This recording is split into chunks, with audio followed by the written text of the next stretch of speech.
On est retourné en place. Ghislaine Pierre-Assounou, bonjour. J'espère que vous allez bien du côté de Yaoundé et toute la grande équipe également en place. C'est l'instant réservé à la revue de presse, Patricia Kayi. Oui, la revue de presse du côté de Yaoundé avec l'homme qui vient nous servir le cœur enflammé de joie. Toujours. Bonjour Ghislaine Pierre et bienvenue. Douala, bonjour Patricia Kayi, bonjour également à vous Thierry Carole. Rassurez-vous, tout va bien, en tout cas pour notre modeste personne, mais également tous les collaborateurs de Yaoundé qui sont bien en place et eux comme moi-même, vous accueillons dans le cœur enflammé de joie ce matin à l'adresse de vous deux du côté de Douala, mais également à l'adresse des millions de téléspectateurs de Canada International, ceux du Cameroun et du monde entier qui sont tous chargés fort d'informations. Bienvenue à la revue de presse sur Canal Matin. Abdelmadjid Tebboune, c'est le président algérien qui invite pour ainsi dire Paul Biya à la maison. L'invitation lui a été donnée hier, remise hier au terme d'une audience que le président camerounais Paul Biya donc accordé au ministre algérien des Affaires étrangères Sabri Boukandoum, puisqu'il s'agit de lui, était donc porteur de cette invitation du président algérien adressée au président camerounais Paul Biya et une invitation qui repose sur la volonté réelle des deux pays à vouloir renforcer leur coopération bilatérale. C'est l'objet de la une principale du quotidien camerounais à capitaux public Cameroun Tribune édition de ce jour. Dans la page Covid-19, toujours au quotidien camerounais à capitaux public dans sa livraison de ce jeudi, la visite effectuée hier au centre d'accueil des patients par le ministre de la Santé publique qui a donc permis de savoir qu'à Orca, pour parler ainsi d'un centre d'accueil de Yaoundé, il y a 110 malades qui sont actuellement pris en charge de ce côté-là. D'ailleurs, les journalistes qui accompagnaient Manaouda Malachi pour cette occasion l'ont vu de leurs propres yeux et pendant que cela se passait du côté de Orca, le ministre pour la Tanganji en charge de l'administration territoriale lui prenait d'autres dispositions préventives s'agissant de la propension de la Covid-19 sur le sol camerounais. Cette fois-ci, ces dispositions-là sont dirigées vers ce qu'il est convenu d'appeler les églises dites réveillées. L'on savait interdit les regroupements de plus de 50 personnes au Cameroun. La mesure faisait partie du grand conseil de la riposte camerounaise en la matière. Sauf que les fidèles ici se comptent souvent par dizaines de centaines et c'est ce qui attire donc l'attention de Paul Tanganji. Info Matin, le journal des dieux de Nemvin, vous le voyez en une principale ce matin, et bien fait d'ailleurs large écho de cette instruction du ministre de l'administration territoriale, une instruction qui a donc été réitérée au gouverneur des 10 régions du Cameroun. Cette information est donc traitée par Info Matin, au même titre que le quotidien dans sa livraison de ce jeudi, et bien le journal qui dit que tout cela s'est fait à titre préventif face à la progression de la pandémie à coronavirus. Peut-être faudra-t-il faire la même chose pour les rites et autres cérémonies funéraires, sauf à noter que Dieu, pour la plupart de ces fidèles-là, estime que Dieu est la plus grande prévention. En santé toujours, le quotidien bleu de ce matin s'est saisi un peu de la progression, j'allais dire très violente, du côté de Douala pour parler de cette avancée du choléra qui est annoncée. Jusque-là, on compte un mort et 10 cas suspects du côté de Douala, la capitale économique du Cameroun, dans la région du littoral. Heureusement, le gouvernement de la République a décidé de la reprise du vaccin contre cette propension du choléra à vouloir une fois encore faire du mal aux populations camerounaises. La reprise du vaccin par une campagne qui commence d'ailleurs ce jour. Telle est donc la décision qui a été prise par le gouvernement de la République. Question de stopper ici et maintenant la progression du choléra aussi bien à Douala que dans les autres villes du Cameroun. Et qui l'eût cru, à savoir que le personnel de la BEAC, la Banque des États de l'Afrique centrale, fasse grève. C'est le cas de le signaler du côté du Gabon et précisément à Libreville avec le quotidien bleu, le journal d'Aman Mana, et bien des manifestants qui demandent simplement à Mahamat Toli, le gouverneur de la Banque des États de l'Afrique centrale, de leur payer une seule chose, leur prime qui s'étale sur 16 ans. Je dis bien 16 ans. Cela peut donc aussi arriver à la BEAC, s'exclame pour ainsi dire le quotidien bleu, édition de ce jour. Réalité pour réalité, on en vient à une évocation en circulation dans les réseaux sociaux et qui mettent en scène l'ancien directeur général de la CIATV qui donne ainsi libre le professeur Gervais Mendoza.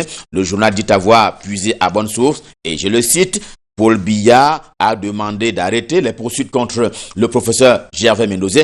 Fin des citations, reprenant ainsi le journal lui-même qui dit avoir puisé à bonne source. En croire donc en réalité de Paul Ngouaré qui dit l'information est fondée, quoique n'étant pas encore formelle, que dis-je, n'étant pas encore formalisé. Et Singane est également en kiosque ce matin. Le journal ne jubile pas encore, mais c'est tout comme déjà l'ancien directeur général de la CRTV, la Cameroun Radio Television, et pour mémoire avait été condamné, rappelons-le, en 2019 à 20 ans de prison pour détournement des 18 milliards de francs CFA au cours des années 2004 et 2005. Voilà ce pourquoi le TCS est rentré dans sa trousse. Mais cette liberté, selon le quotidien Le Messager de Jean-François Chanon, reste une rumeur tant qu'il n'y aura pas un texte formel présidentiel y afférent. C'est ce qui reste donc introuvable pour parler ainsi de ce texte présidentiel à propos d'une liberté qui aurait été accordée au professeur Gervais Mendozé jusqu'à ce matin. C'est donc encore, selon le quotidien Le Messager,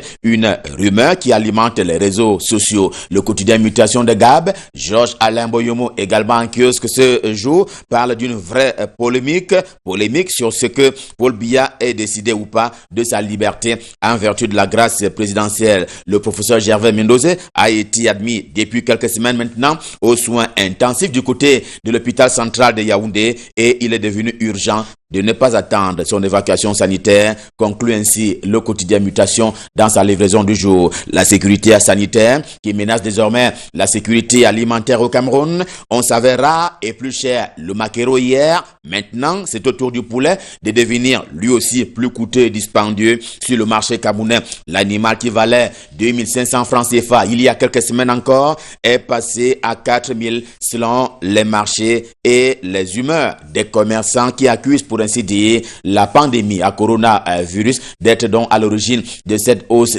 des prix du poulet sur le marché camerounais. Pas du tout une bonne nouvelle pour Luc Magloire Barga-Tangana, le ministre camerounais en charge du commerce. Luc Magloire Barga-Tangana qui n'est donc pas Basile Atanganankuna. Eh bien le premier, rappelons-le, est ministre en charge du commerce. Le second, ancien ministre de l'eau et de l'énergie qui n'est pas dans un salon douillet. Il est à Kondengui du nom de la prison centrale et très célèbre de Yaoundé pour plus d'un motif de crime économique et autres infractions connexes. La nouvelle édition de ce jour se souvient de cette évocation de liberté en sa faveur qui a également circulé il y a quelques mois maintenant et elle est devenue une espèce de mort née et c'est d'autant plus que le ministre dont il est question avait souhaité remettre le corps du délit puis il y a eu revirement spectaculaire de la circulation. Basile Atanganankuna restera en prison au point où le journal en kiosque ce matin se demande si c'est vraiment le chef de l'État camerounais Paul Biya qui l'avait voulu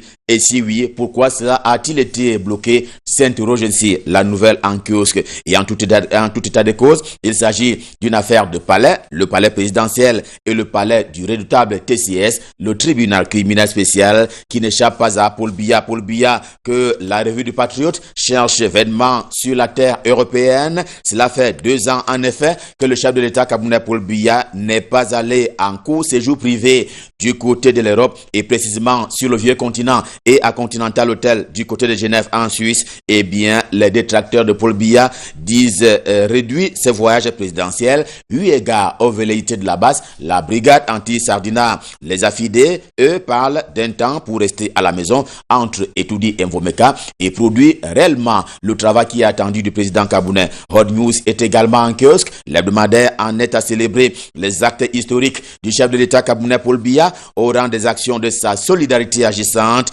Il y a cette assistance humanitaire en Guinée équatoriale, un acte entre peuples, en tout cas décidé par le président camerounais. C'est donc un réconfort à l'adresse au bénéfice du peuple frère de Guinée équatoriale. Et sur place à Bamenda, la capitale de la région du Nord-Ouest, à Yaoundé, la capitale camerounaise, et Douala, la capitale économique, 2 fauves politiques sont dans l'arène du SDF. Politics Hebdo en kiosque recentre un peu les débats ce matin en profondeur.